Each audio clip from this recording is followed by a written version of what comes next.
Yeah, expectations I think is very important. Sharing and letting one another know early, very early. And I see a couple. The wife loves the beach. They've been going to the beach 27 years. The husband got to this age and said, you know what? I never liked the beach. I went to the beach because you like the beach. Sitting out in the sun all day, carrying all the shit out to the beach. Okay. She just wants to read her book at the beach. He's like, nah, I want to do shit. I don't want to just lay in the sand. Welcome back to the pod. Ladies, do you want to know how we think? Sometimes if you simply ask, you will get an answer. Myself and Dr. Dwayne C. Wright, we are taking questions today, and they are being moderated by none other than my oldest daughter, Nai, who is herself seeking answers. We are taking questions about relationships, about life, about certain philosophies, and I am very grateful that you took the time to send in those questions. As you know, we do not monetize this podcast. In order for us to keep it going, I need you to go to the show notes and click on the phrase support the show. That will take you directly to a link where you can donate as little as $3 a month to help us with editing, pre-production, and post-production.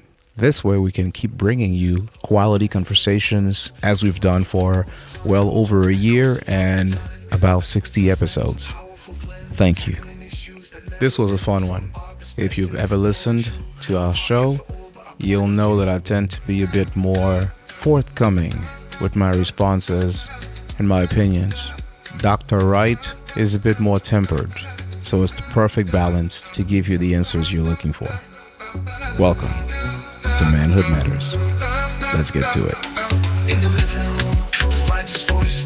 4 souls gathered, making a choice. Speak of life's great news, sugar to cope. From a black man's lens, each word a keynote.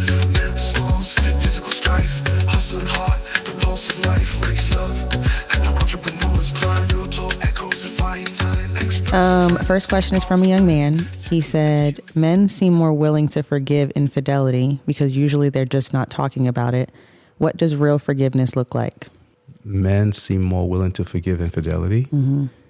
We had an argument. No, we don't. In the DMs. What he was more so saying is that more men will forgive it and just not say that it happened and work through it through their relationship, whereas women get cheated on and it's like, I'm a part of the group of being cheated on now. Like, I'm going to tell all my friends and my family and this and that. Yeah. Like, it's not going to be the same thing if it's the woman that slips up. Usually it's going to be within their relationship unless it is continuous. Whereas women, it could be one thing and it's brought to a larger scale. That question is split in 2 ways. Mm-hmm. I think one is, are you even willing to let people know, let it be known? Right. And it's like that Mario song, if you're creeping, please don't let it show.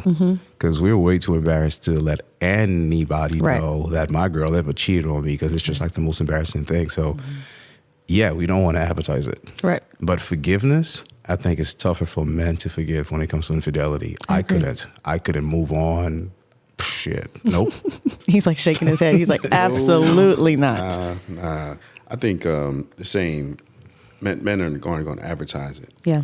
I do therapy work. So a lot of times I think men, whether it's ego or just the thought of, your significant other, cheating on you violates a lot of trust. And how do you rebuild that? Right. Like I said, there's sometimes double standards where women may be more forgiving and allow it, but they're definitely going to let others know. And then it's a constant reminder, because then you got not only to deal with your wife, you got to repair trust with her friends, family. All these relationships. And these things keep coming up. But why are you still with him? And anything that you do or that he may do is under close scrutiny. I agree. Well, this young man had, because we were going back and forth, I was like, maybe you need to reword your question. So here's the next one. After cheating, how long is it reasonable for a woman to need reassurance, transparency, or accountability? Like, how long do I have to be in the doghouse before we stop bringing this up?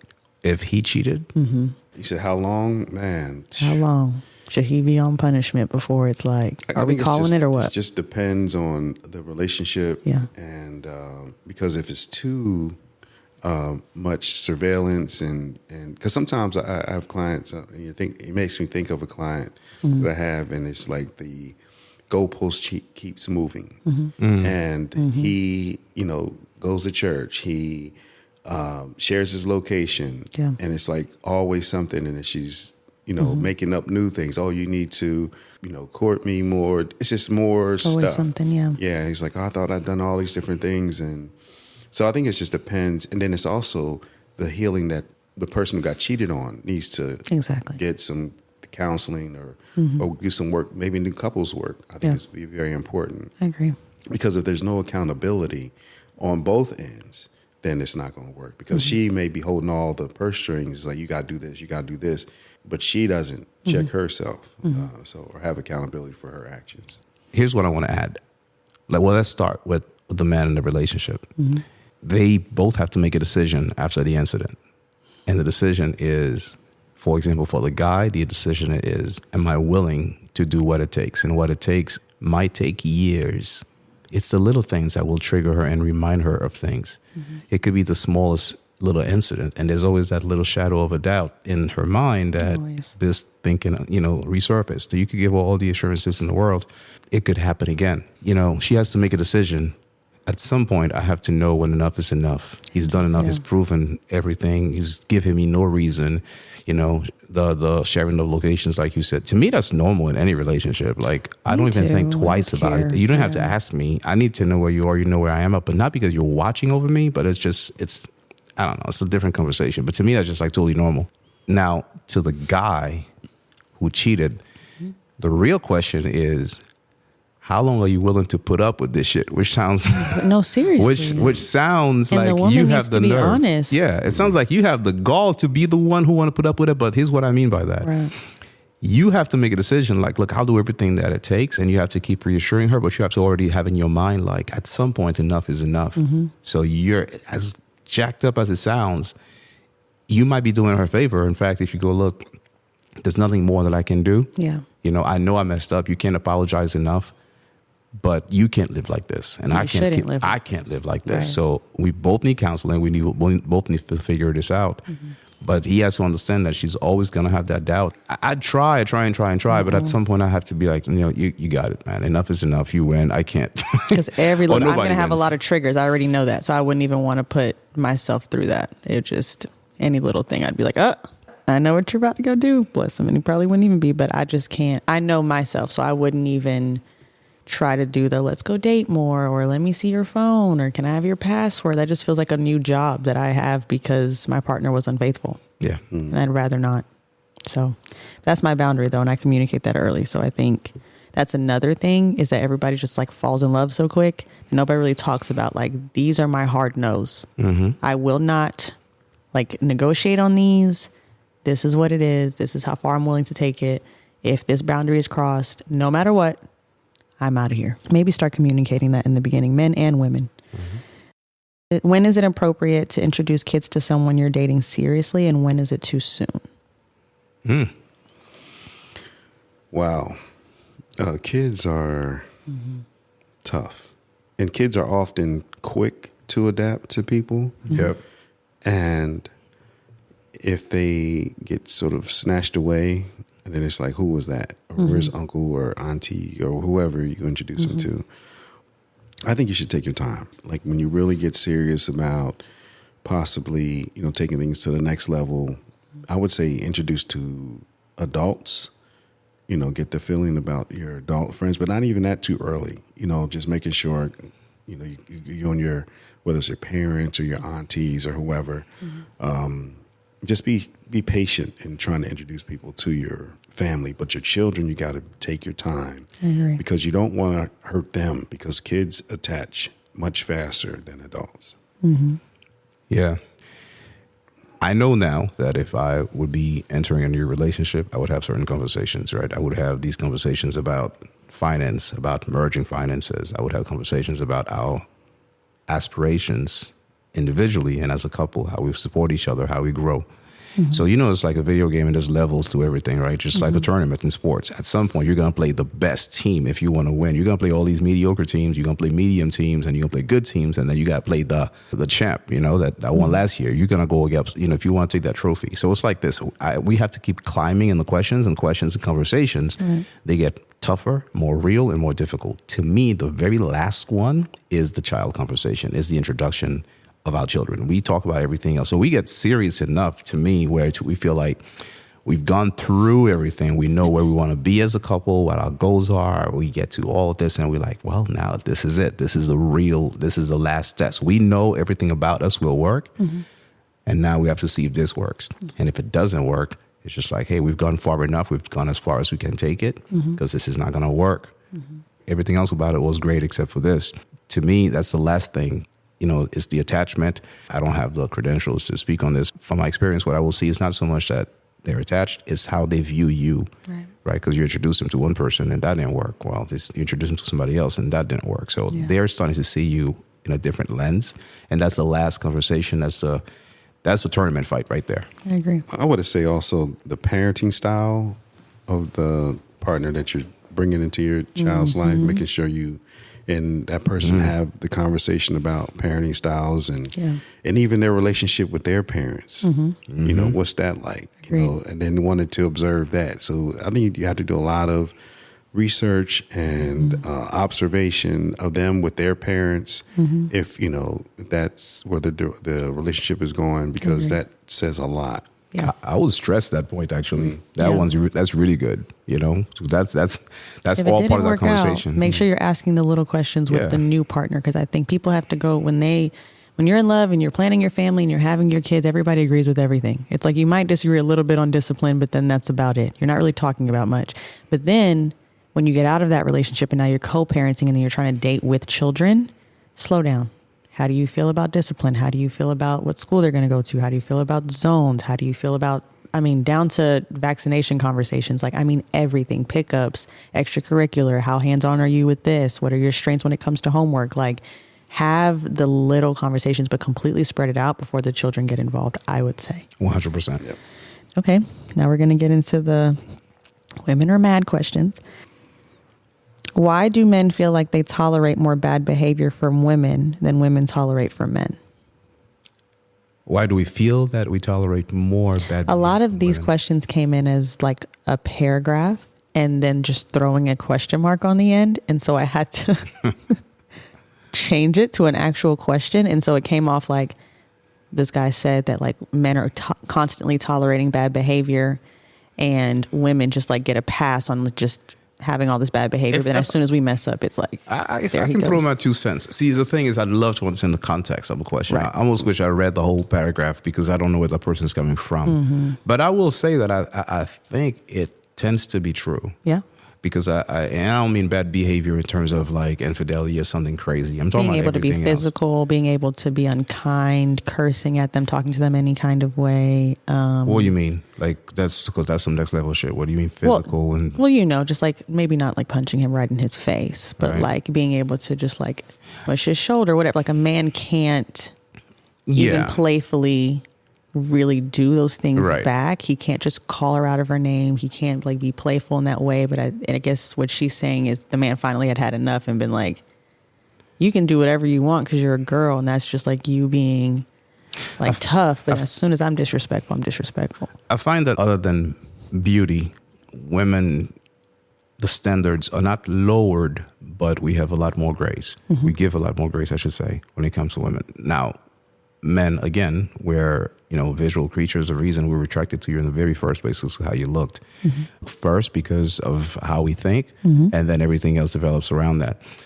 With women, there's that as well, obviously. You want to be physically attracted to the person, but there's also all these other things and these standards that are almost unrealistic.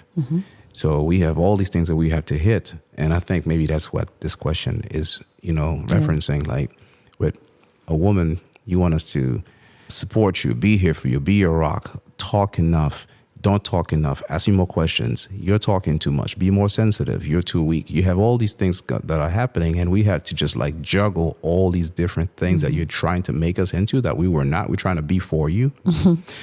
But with the woman, I don't want to be crass, but if you can just do the basics, which I'm going to just skip, if you can just do the basics and look good and keep yourself up, shit, I'm good. Yeah. It's not a whole lot to it. Be respectful, treat me right. But the reasons that I fell in love with you, you just keep that up. That's it. I'm not expecting more, because a friend of mine said it once on this show, and he said it best. He says, well, it's not his, but he quoted this. He goes, men meet a woman and he gets with her and hopes she doesn't change. Mm-hmm. Whereas a woman meets a man, gets with him, and expects him to change. Right. What do you want to add to that? Yeah, I would say that men some sort of tolerate the disrespect and bad behavior more because society has said if men would respond to things as toxic masculinity, all this assault language and men being, past masculinity has shaded what we're talking about, well, how society views things today. So all those things of women having voice, so we have to have women's voice. Then I say, well, where does a man get to speak up about some of these things? Mm-hmm. So we're taking these things like it's like we're paying past dues for what our fathers and forefathers have done. Mm-hmm. So, and we men sometimes take it because society dictates these things. So, but if you have to just say to yourself, you know what, I'm not going to take this because it's disrespectful, and it's taking that responsibility and accountability that we talked about before. So it's like, hey, we have to look in the mirror and see what's going on here. Mm-hmm. You're physically touching, you're in my space, you're calling me out of my name. If I were to do those same things, you wouldn't tolerate it. So and do it while it's happening. Right. Correct it then. Gentle parent your partner. Right. Do not wait until you're at your peak, you're at your capacity, you can't take it anymore, and then now you're this emotional man that's just like freaking out and saying all your feelings from the past 90 days. In the moment when you feel disrespected, with love. But see, even with that, what you just said right there, did you feel that?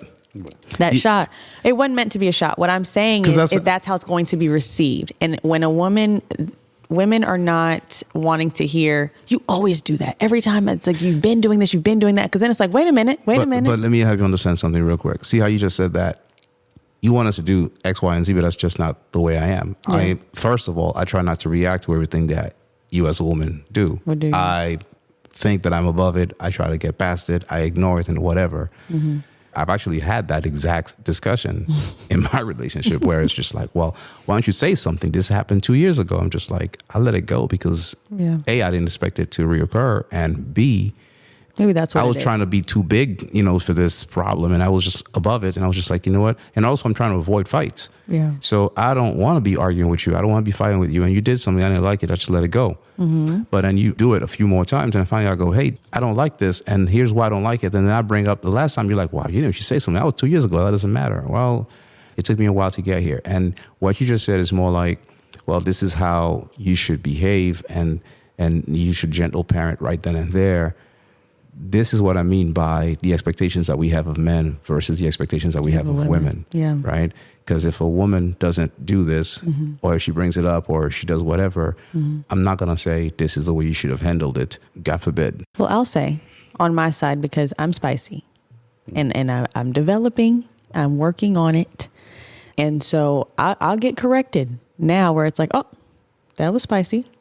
Let me get out of your way. Sorry, I didn't mean. And then that's when I have to like reflect, like, okay, that was a lot. My bad. I didn't mean to. Because for me, that would be my one thing, is that I shoot off. Like, I don't even mean to. It's just sometimes I'll just say something and one thing went over your head and you feel that shot. And it's like, why do you have to say it like that? Like, it's not necessary. But I get corrected. It's not like, oh, over time you have been just like verbally abusing me. And that's not what I want, because I'm not usually doing it on purpose. But that quick, hey, relax. But if it takes him 3 months or 6 months to say something because he absorbed all these blows and finally says it, that person's not necessarily being emotional. Right. That person, you just filled their cup with all the negativity. What I'm saying is this is how, like you were saying, toxic masculinity, that's how it's usually going to be received, is you're just this overly emotional man. You're freaking out. You're having a tantrum. And now you want to tell me about all the times you felt victimized. And that's not how I'm feeling. What I'm saying is that's usually how it's received. So what I would say is, even if you have to make it playful, this is just advice to the young men. Yeah. Wait a minute. I didn't like that. Even if you have to say something silly like that, break them down in a way to where they're like seeing you as a person again and not just as someone that they're fighting with. Yeah. But don't tolerate that bad behavior over time. Do not tolerate things that you'd not be comfortable with, because you're hoping that it doesn't reoccur, but you don't know if it would. She was comfortable with it. She did it, and there was no reaction. So it's very likely that it will occur again. Yeah, I would just follow up and say that in the event, or when the event occurs, if it's like too much, a timeout of like, I need to have a breather. Yeah. And take that space, because you don't want to keep responding, and then your reaction might match that person, and it's just going to escalate. So then I think something that the couple might want to do is have a day that they set aside and say, hey, we're going to have a talk about things that might have occurred or just catching up.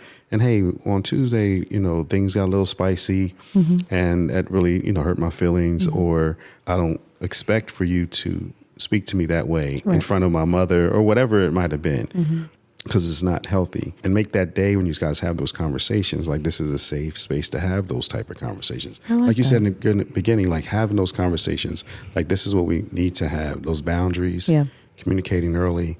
How have I offended you this week? That would be good. That's a good conversation starter. Yeah. I think boys can say, if you've hurt my feelings, up to about the age of 8. Yeah, and then past that point, we get embarrassed and we get emasculated for saying that. Even with the woman who says it's safe, then you look like a whole bitch when you finally say it, because she will look at you and go, what is this?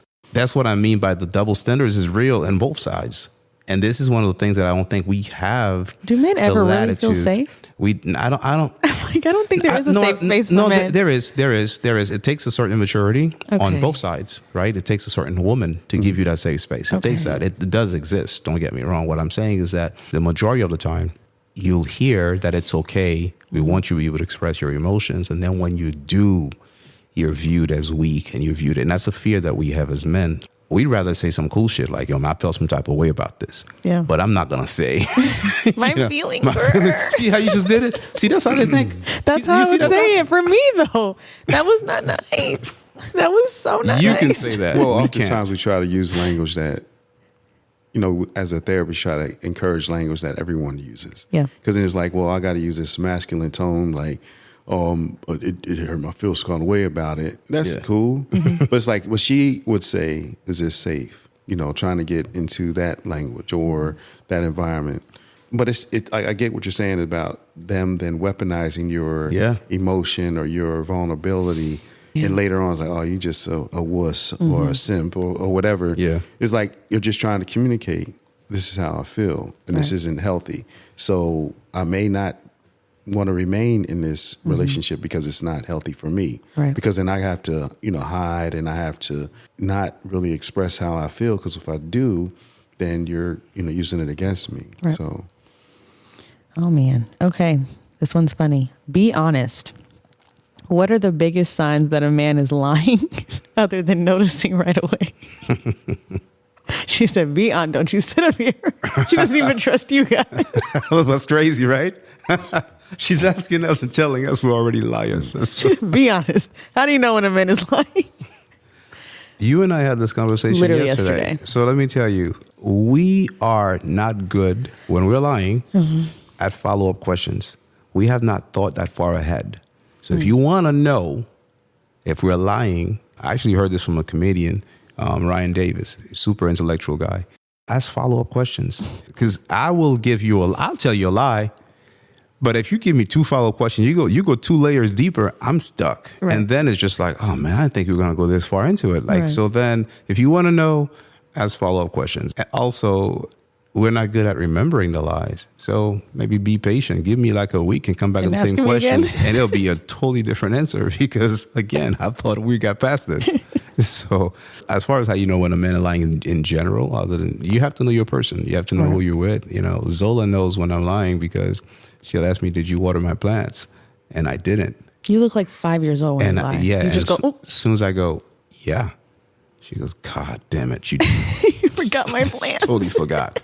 So I'm like, well, I just told you I did it. She's like, I'll do it when I get home. Don't worry about it. So it'll be little things I just don't want to go into. But if you start asking these follow-up questions, you'll get your answer really, really quickly. What do you think, Doc? Yeah, follow-up questions are a great way to confirm that they're on the wrong path. But also, I would say, if you look at their body language, and then sometimes people are, have, what do you say, poker face? Mm-hmm. Some scientists say if they look up and left, that means that they're lying. Up and left. Up and to the These left. women are going to be like staring dead in their face. If they look up and to the left, that Fellas, means, look down. yeah. Everybody look down when you're lying. Yeah, but that's something that psychologists and forensic folks look at. Yeah. Okay. This one, if you're in a serious relationship and you're talking about moving forward into your future and taking the next step, how do you handle that when you guys have very different religious beliefs? That's a good one. It just, again, depends on the person and their maturity in their own spirituality. Mm-hmm. Because sometimes you meet someone and they're Baptist or whatever, and things have to be this way and only this way. Mm-hmm. You're like, well, you know what? She wouldn't be open to like going to a mosque or understanding the tenets of Islam, or just, being open to different things, Buddhism. Like, say, if I say, let's do yoga, well, that's paganism. Yeah, right. That's, another religion. I'm like, nah. I just want to go stretch. Yeah. So people sometimes interpret different things certain ways. So Agreed, yeah. I would say it just depends on your partner and your own spiritual maturity and your partner's spiritual maturity. I think it comes down to when she's like mentioning wanting to like get serious and commit and all of this. I think she's considering children as well. Because how do you do that going into like, we love each other and we could do our own things, but now there's kids. So do they come to church with me or do they stay home with you and choose their own and go nowhere the whole time? Like, what do we do? This is a question from a woman? Mm-hmm. Okay. Because she said that that's like a big thing for her because she is deep in her faith. Yes. Okay, perfect. So Christian, Jesus warrior. I mean, Wednesday night Bible studies. The question is, do you need to impose that on me? He's Muslim. Well, we have so a they problem. have very, very they're very dedicated to their place of worship. Again, do you need to impose that on me, and do I need to impose mine on you? I believe what I believe. You believe what you believe. Is there a space, if you think of it kind of like a Venn diagram, where those two circles intersect, and there's a space in the middle? We're still both monotheists, and we may believe in different ways of worshiping, but at the end of the day, we still believe in a God, one God, etc. So there's a place there. I believe that religion has its place in terms of structure, and I think that it helps people in that way. But again, don't try to convince me and try and change my mind. If you're okay with that, if we can move forward in that way and you worship the way you do, and for example, like if I were to date someone who's just like, listen, you're a Bible thumper, you do this, you do Wednesday night, and I'm cool. Go do that on Wednesdays. If you ask me to come once in a while or whatever, maybe I'll go. But you need to understand that if you ask me to speak, a lot of people are not going to like my logical approach to these discussions. I might ruin your Bible study. I might make it more interesting. So it depends on the vibe. It depends on the vibe, right? So my whole thing is, I think that people with different beliefs can totally move together and move forward in a relationship, as long as you're not one of those, you must believe in what I believe. I need to respect you and you respect me in that sense. But also it depends on the absolute certainties of that religion. For example, I couldn't be with a Jehovah's Witness, not because of what you believe. That's not a problem for me. My problem is, if you're laying in a hospital bed, I can't give you blood and I can't save your life because your religion dictates that I can't do that. And there are certain things that I can't do. So why would I want to move into a relationship where I can't even step in and talk to the doctor to save your life because your faith says that I can't? That's over me, yeah. So then we have to have those discussions and say, well, what comes? You see what I mean? Yeah. Like, to what level are we willing to be this crazy dogmatic about it? And to which level are we willing to bend? But by the second and third day, if we're thinking, I like this person, let's really see what we're about, we're going to dive deep into these conversations, and you got to be ready for them. Once we realize we are not compatible in that sense, like the example I just gave you, then if we're dating with purpose, then we shouldn't date anymore. Yeah, you mentioned children, and I would suggest that they take the children to both Like she goes to church and then to the mosque with the husband or whatever, and then just see what the child sort of gravitates towards and allow the child to make that decision. That's yeah. oh, how young though? Because Oh my gosh, like choose a house. Well, And it's well like, I would say, let's just expose them, continuously expose them, both. and then because like you mean as they grow up, As when they- they're like teenagers, right, and then say, okay, what do you like? Yeah. Or say, I like going to church because then they might be part of a ministry, or they like certain tenets of Islam. Say, hey, let them do that. Because I know, like, I grew up Catholic. I didn't go to Catholic school. I went to CCD classes. So I went to public school, but then went to CCD, got confirmed. And then after that, Mom said, you can just do what you want. As long as I got confirmed, and she didn't allow me to do whatever. Now, there was definitely problems with Catholicism. There's problems with all all of them. But I said I found, space that I felt comfortable and practice from there. But and I think that was like 12 or 13 years old when that happened. So it's at that choice, it's like, okay, it's cool. Catholic church was 45 minutes and you're done, casually dressed versus, going places and like, well, you don't have the proper attire. You're not, a saved person, all those different things. Where's your Sunday's best? Yeah, right. So I think just exposing the children to both, and then letting them make a decision. That's a great mindset. I agree. The next question is something. It's going to be a paragraph. So I'm going to give you a little bit of information first. Okay. Okay, guys, don't judge. My boyfriend and I, when we first started dealing with each other, we were both cheating on our partners with each other. And it was always fun. We were always dating, and he couldn't get enough of me. And now that we have left those people and have gotten into a serious relationship, it feels like he is sick of me. Why was it more fun when I wasn't the girlfriend? Duh. It's exciting for a man, especially if you not only allow it, but we are both clear on the fact that you're not going to get me caught. You're not trying to ruin my relationship because you got yours. That's the best cheating in the world. Like, that one's awesome. Yeah. We better go, both That going was the- home, but we'll just hang out on the side. Because you're not trying to ruin what I have, and I'm Right. not trying to ruin what you have. We have a great thing on the side. So if people who are prone to have side situations, they are offered something like this, they're going to choose it every single time because it's still excitement with little risk. Right. Now that excitement is gone because he's not getting what he used to get anymore. And maybe you were great because you were that excitement, and now you what is standard and regular. The time when they're cheating on each other or cheating with each other or whatever it is, that's a short amount of time that they're together, and it's fun filled. You try to do all the things. That's right. In that time, You don't even know period. each other. Right. So you can do all those things in that small amount of time. Now you say, we're going to get into this relationship. Now I'm with you all the time. So then those things can be annoying to one another that you didn't think about. It's like, man, this person doesn't clean up. This person doesn't do this, that. And you're like, She might be a nagger. Now she wants to hang out in public. Do you know they live together? No, they don't. They do not.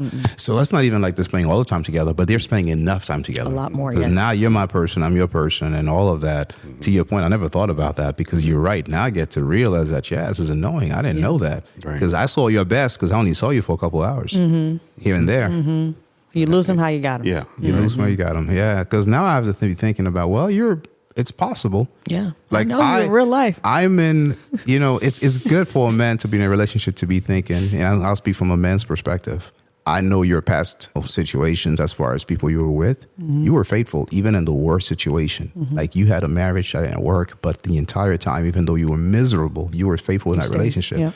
And then when you got out of that relationship, you made sure you made a clean break, whether you had closure or not, whatever, and you moved on. And that's something that I know of your character. Right. Now I know something else of your character. And now this is the pot calling the kettle black, because it's also true of myself. But I also know that you're capable of cheating. Right.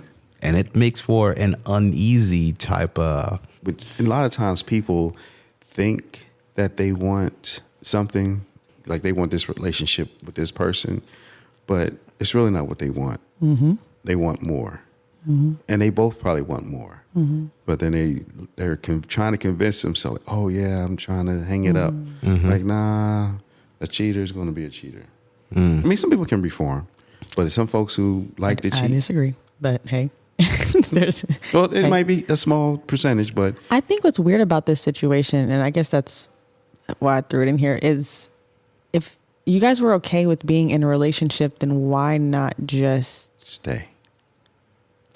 Do that, or just end it with that person and not disrespect them and that commitment that you made to them, and then get into a relationship. Like, let them be an ex. Why did it have to be where both of you are stepping out? Just, it'd be different if it was just supposed to be something fun. You and your partner broke up and now y'all are just kind of having fun. But you went from that relationship immediately into another relationship. Like, you guys are committed to each other and you're coming from like cheating. Like, what was that? I don't know what the percentage is, but there's a small percentage of people who actually cheat, and the person they were cheating with, they end up being with because that was their real person, and they end up being with that person, which is like, I was lying to myself, and boom, I cheated. I'm with this new person. Me, you know, what I mean, like I didn't want to be in this relationship, and this person on the side, and usually they're both in relationships. I mean, I've heard of that, I've seen it, and then they end up being together, and it works.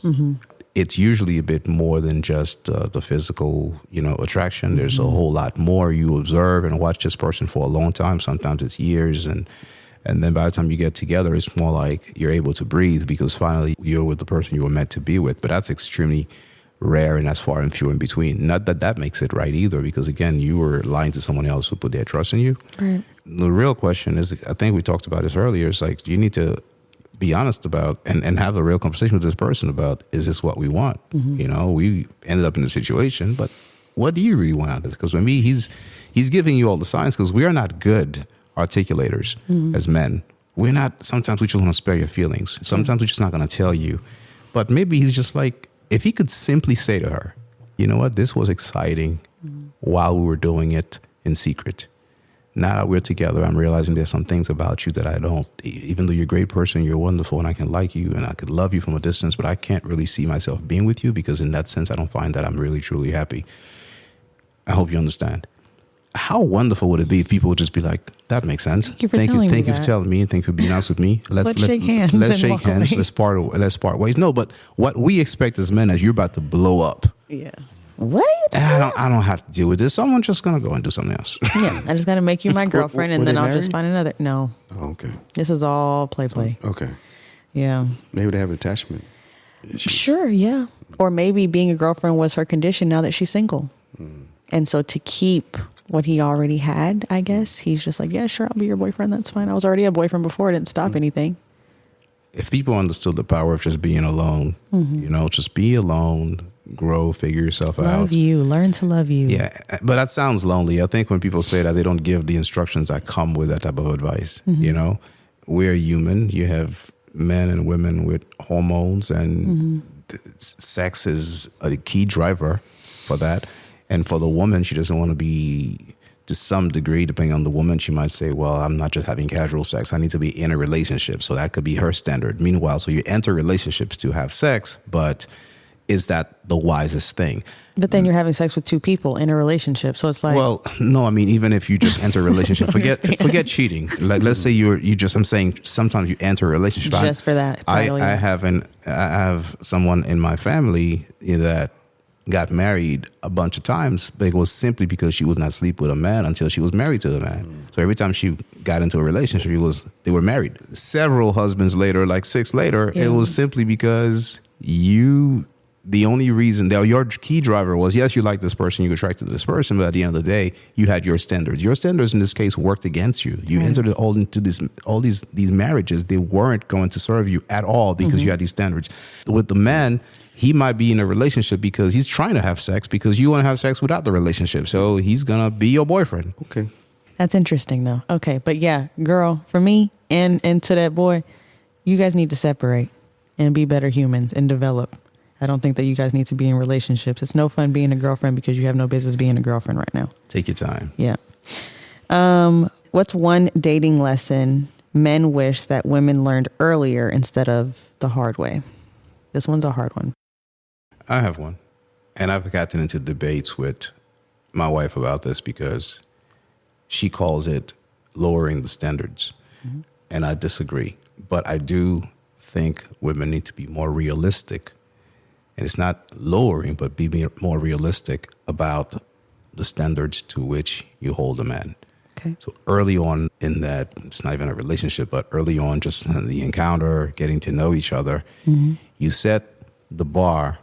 Again, I don't like to call it so high because, you know, if you judge a fish by its ability to climb a tree, you're going to say it's retarded. Right. And that's not the case, right? So, for instance, you know, I was listening to another conversation yesterday on the podcast where it's 6 foot, 6 figures. That's a standard for women. You know, you hear that all the time. You know, 6 feet tall. I'm not 6 feet tall. So that takes me out of the dating pool for every woman whose standards are 6 feet, 6 figures.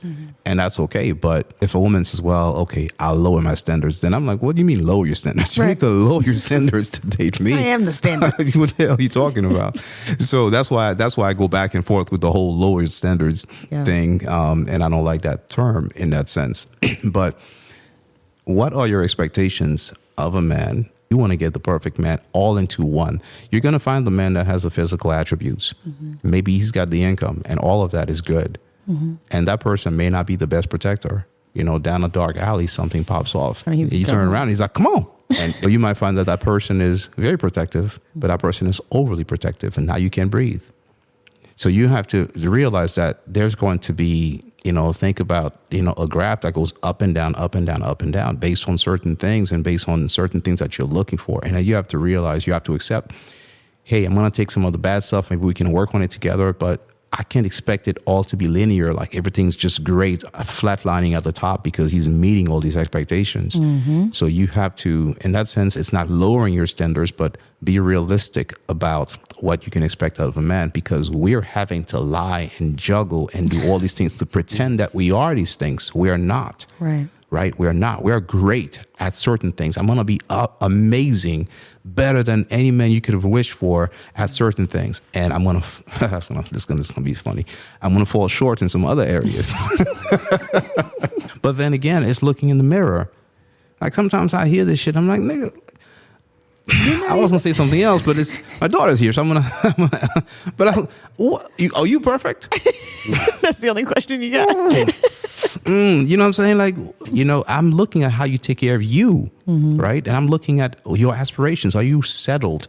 You could be a homebody and be like, yeah, I want to work from home. That's great. Or I don't have to work at all because, you know, you can provide. But what are your own goals? So I look at so many different things, and you're not going to hit a 10 out of 10. Nobody is. On most of them. Yeah. And that's okay. I remember doing things and actually learning to like things that I didn't like or be in a way that I wasn't because I wanted to get with this person and I found out she likes this. And now it's like, I don't like that at all. You know, don't ask me to do that. I'm not interested or whatever, but it took me decades. Yeah, expectations I think is very important, you know, sharing and letting one another know early, very early.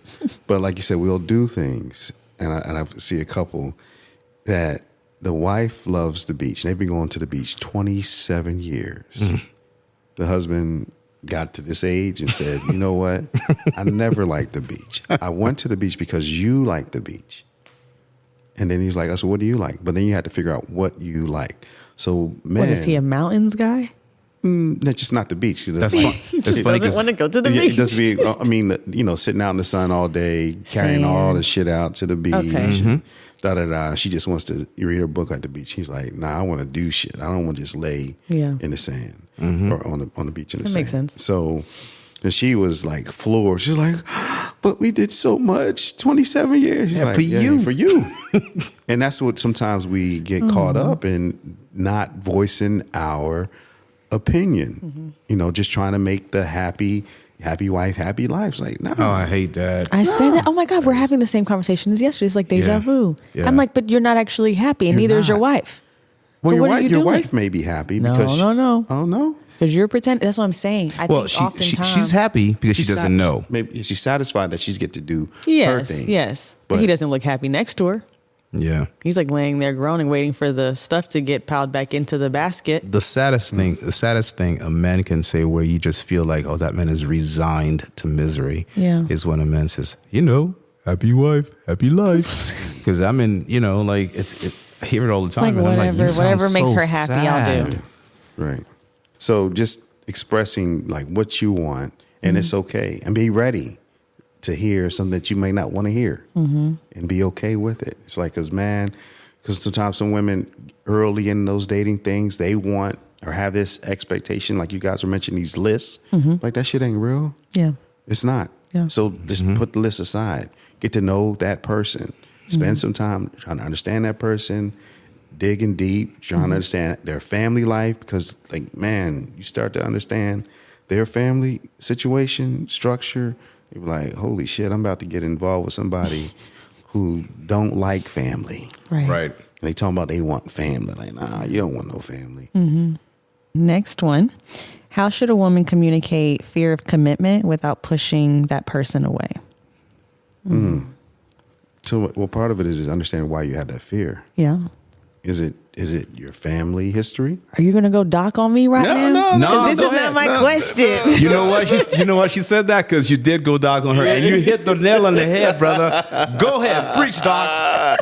Because that's what it is. It's oftentimes we may not see what committed relationships look like, or say, hey, what does that look like? Is this healthy? It could be that. Yeah. So I would Just say, no like real yeah, example. And then I think outside of that is realizing that you were naive before. Right. And it was to your detriment. So now it's like, hold on.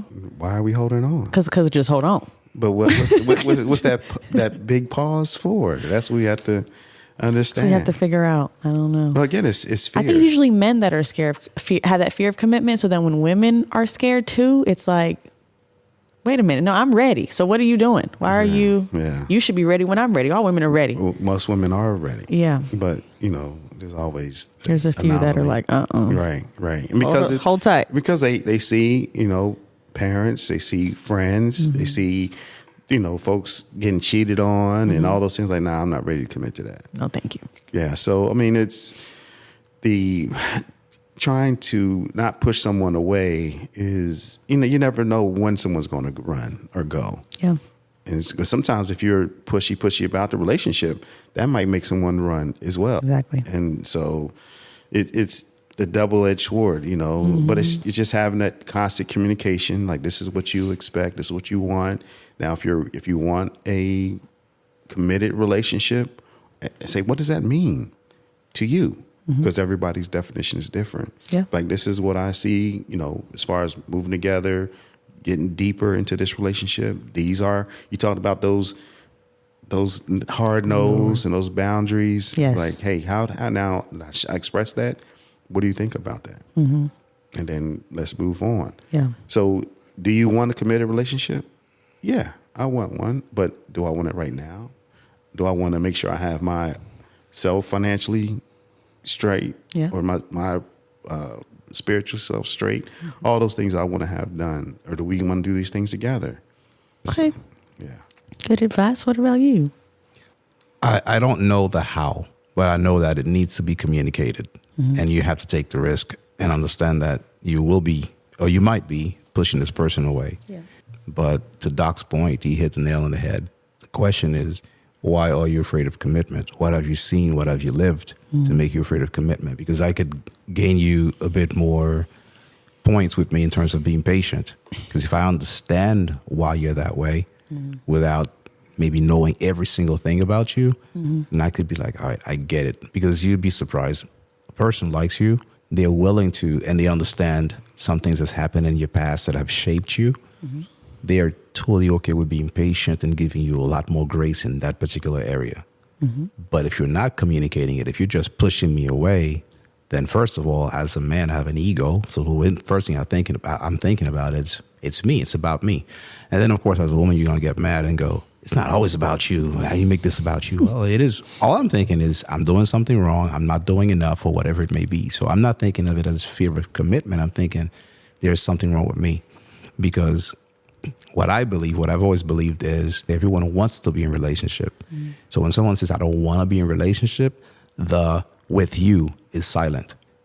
as a man, I'm going to internalize that and go, she's pushing me away. She's saying she's not ready. But if the right dude came along, oh, she'd be ready. That's the way I'm going to think about it. So you need to explain to me what's going on with you. And then we work through that, because if you do tell me and I understand it, then I'm willing to give you what it takes. I'm going to give you the time. I'm going to give you the space. I understand that, oh, she's ready for it. Oh, she's not ready, I should say, but she wants to be in a relationship, but not quite ready. She's working through some things, and I need to support that. What better way to show the kind of person that I am and the kind of husband that I'm going to be at some point than to support you in this, on this journey right now as you're going through this, if I'm there. So that's how you do it without pushing the person away. Okay. Do men believe that people can genuinely change, or that patterns usually repeat? People can change. Okay. But it takes practice. So you got to give people grace and time and understanding to get to this new space or this new behavior. Because I've done this thing for the last 20 years or so. It's like, how can I just change just like that? Just giving someone some grace and understanding that they can change. What about you? Yeah, I agree with Doc. Okay. You know, because I've just watched myself change a whole lot. And sometimes I'm amazed at how far I've come. Okay. Well, what do you think are 3 major no's or deal breakers for you? Well, the first one's easy, right? We all know it's infidelity. Yeah. So maybe we take that one out. Maybe. Take that one out. No 'Cause infidelity. it's- 'cause What that's are one- 3 that- others? Yeah, because that one's too easy. I have one that's a major one for me. Okay. That's a major, major one for me. And I think it envelops all of the other things that I have. So it really is just the one thing other than infidelity. I guess it even includes infidelity. Don't change. So what I met and what I fell in love with, what I pursued, you know, there was courtship, everything that I did to get you. Why do you think I'm okay with you changing of that? I'm not talking about growth, because I expect you to grow. I expect you to climb, and I support that. What I'm saying is you start changing certain things. Number one, you did not speak to me a certain way. So I don't even need to say be respectful, because when we first met, the reason I wanted to pursue you and get together is because you spoke with me a certain way, and there was respect in your tone and your voice and the words you chose. Exactly. I expect that to continue. You were faithful. I expect that to remain. Yeah. You looked a certain way. To me, that's one of the big ones, because, again, I think that we're not honest enough as men, because we don't want to come across as jerks or, you know, toxic man and all this other stuff. That, because God forbid now you give you feedback on something, you're a toxic dude. So however that works. If I'm in the car and you used to hold my hand when I put my hand on the shifter, and now you sit there and you're on your phone the entire time, what changed? I'm a creature of habit. Don't give me what you can't keep up. If you can't keep it up, don't do it, because I need to know who you are in the very beginning. Frequency and intimacy in the bedroom is a big one, not for me, for all men. Why do married men always complain about the fact that there's no intimacy? If it was frequent and it's something that you did with that man in the very beginning of the relationship, and you're thinking, that's not really who I am, I just want to get with this man. Don't do that. Right. Because then the second you get comfortable in the relationship, then you start showing who you truly are. And once a month is too much for you. And Yeah. that's, And there are seasons, right? There's sickness, there's pregnancy, talking there's all about that. We're that. talking about like No. regular every day. I'm hoping that the audience is, yeah. Because you're going to hit with the what about, you know, we're about not what? talking about that, guys. and most of the time, again, if not all the time, we are always speaking in general terms. Right. We're not talking about the exceptions. Right. I refuse to believe that we can't not make an effort to remain in love and keep things exciting.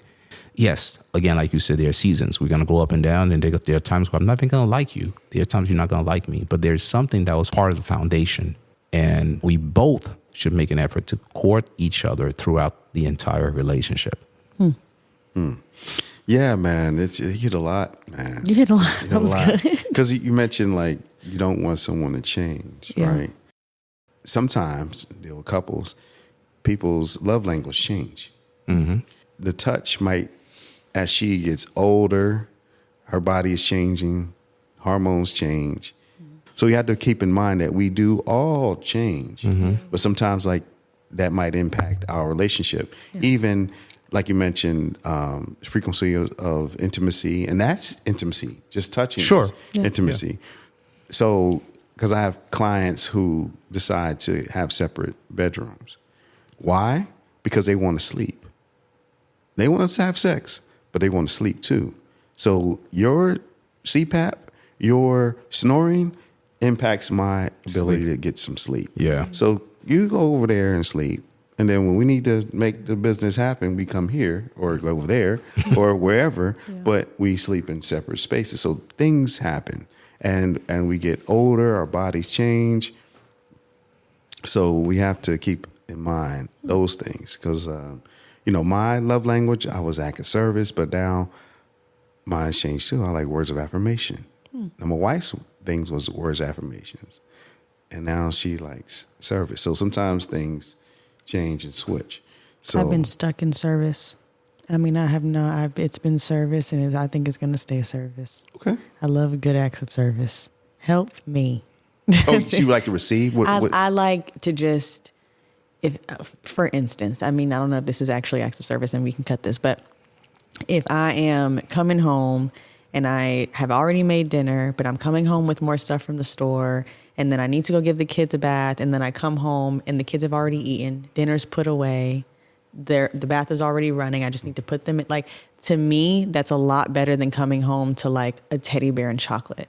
Like, I keep it. Also, don't give me a hug. If I have to come home and do I'm still overstimulated, I'm still running. Like, I just hold on first. Again, everybody just needs to hold on.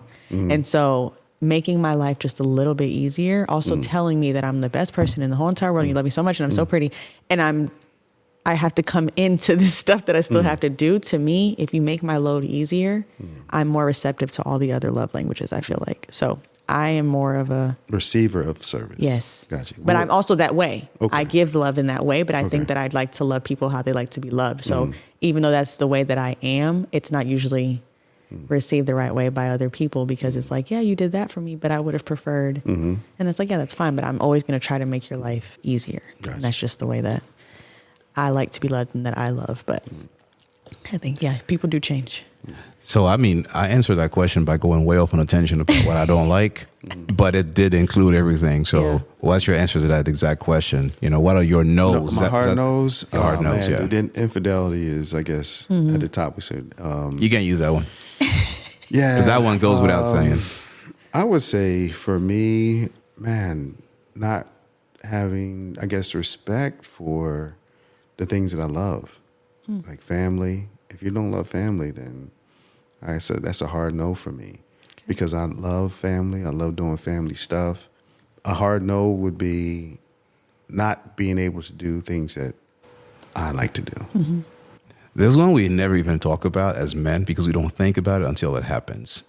Physical. Physical abuse. Yeah. Oh yeah, That's an absolute hard no for, oh yeah, that for was me. Yeah, that would be a hard one too. I'm like, Like, don't touch me. Don't you hit me. Yeah, yeah, like don't. because then if I hit you, then it's a whole nother level. Right. I would say that the verbal abuse, man, is up there too. Yeah. Because it's like, man, berating, especially public verbal abuse. I mean, not to say it's Yes. better to do it in the closet or at home, but still, Do not it's just disrespect me in public. Like, yeah, 'cause I seen the folks. I'm like, man, Well, not just that too. I have another one. Like, shit. Now I'm thinking about it. Yeah. Now we're really going down the list. Yeah. So there's like it's verbal abuse, but it's just causing a scene. Yes. I get embarrassed. I was like, don't cause a scene. I don't care what it is. I was raised that way to where you end up being with someone who wasn't raised that way, where they're like, I don't care who's watching. I don't care who's listening. Oh my God. I'm just like, here we go. Yeah. So those are the main ones. You got anything else, Doc? that's it. That's it. Okay, last one. In your opinion, what are some things that you would hear from a woman on a first date that would make you see that she's a woman of value? I would say that, like I mentioned before, having, displaying or demonstrating, I guess, genuine love for family or have a family value. And for me, personally, it's like someone that enjoys like cultural stuff, reads. My wife reads a lot, but also, just tied to culture and family. Showing that you're selfless, taking an honest interest in something that maybe I aspire to accomplish, and maybe really early on having a conversation about how you can support me in that endeavor. I have to think about, if you have children coming in, having the interest in being a family person, because I need to know how you're going to treat these kids, because it's not an easy undertaking. You know, you're going to pretend to care about little kids that you don't care about initially. And then you're going to learn to love them, because we all go, ooh, how wonderful. And day one, you act like you love this kid. You don't love that kid. You know, How wonderful. You know, let's be real. If you don't have that kid, it's going to have to grow on you. Yeah. You know, you're going to have limitations. So for me to see this person as someone of value, I have to think about how you would act in the future based on things that you've done in the past and things you say, but really just taking an interest in something that I want to do and wanting to partner with me in terms of like attacking certain things and making life easy for both of us based on how we teaming up to do this thing called life. So just picking your brain, checking out your philosophies, what you believe in, not in terms of so much spirituality, but like what you believe in terms of growth, where we're going, what this is about, what we're doing here, you know, understanding your intentions. Okay. So that would be it for me. Do y'all want this last one? It's about friends. Do men actually judge women based off of the friends that they keep? Yeah, 100%. 100%. What if it's a childhood friend? Someone you've grown up with and they've just taken a different avenue, but you have love because you grew up with them for like 20, 30 years. I'm going to take this one real quick because I have plenty of those and I'm not close to them anymore because there are seasons and I'm outgrowing that. I've outgrown those seasons a long time ago. I also need to think about if I bring this person around my family and my wife, how that impacts my family and my wife. Right. And if that person is not right for us, not just me, but for us, I don't need to keep that person around me.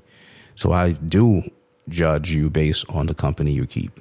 Okay. Why wouldn't I? Because it tells me everything about you. It tells me a lot about you. Maybe not everything, but quite a lot about you. The birds of a feather flock together. But sometimes we have, you know, like you said, childhood friends or folks who might do different things, and you might, you know, spend a small amount of time with them. Hey, it was, you know, maybe have a drink, but don't hang out with them. Or do you bring them home or bring them into your safe or sacred spaces? That's right. You know, they you know, we can hang out, but you can't hang here. Yeah. You know, so There's a limit. I tend not to cut off people. I don't, and maybe that's a fault of mine because I find that there's value in something.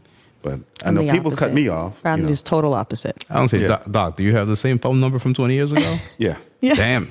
Well, my shit got cut off a few times, so Yeah. So you don't have my number. You can't reach me. And I've moved a bunch of times. You know, I grew up in New York, but I've moved a million times. Right. I've lived in Florida. I've lived in Tennessee. I've lived in Georgia. Yeah. So you can't keep up with me if I don't want to keep up with you. Right. And that serves me No. greatly. He said you can call the same number. now will I back out. answer? Oh, Do not disturb. right. So people are upset, but that's the way I protect my peace. Yeah. I rarely answer my phone. Yeah. So I have it. Okay. So am I doing the outro or you guys are doing the outro? Well, you know, traditionally we have a thing on this podcast where we do an impression Okay. on the outro. I think it should be you, Doc. Oh, okay. All right, so you're going to be who? Fat Albert. Let's do it, Doc. Oh, sorry. Hey. Please support us by following the show. Leave us a 5-star review on Apple Podcasts. Thank you so much for listening. We'll catch you next week when we share conversations surrounding real issues we deal with every day. Manhood matters. We're out. Yeah, let's go.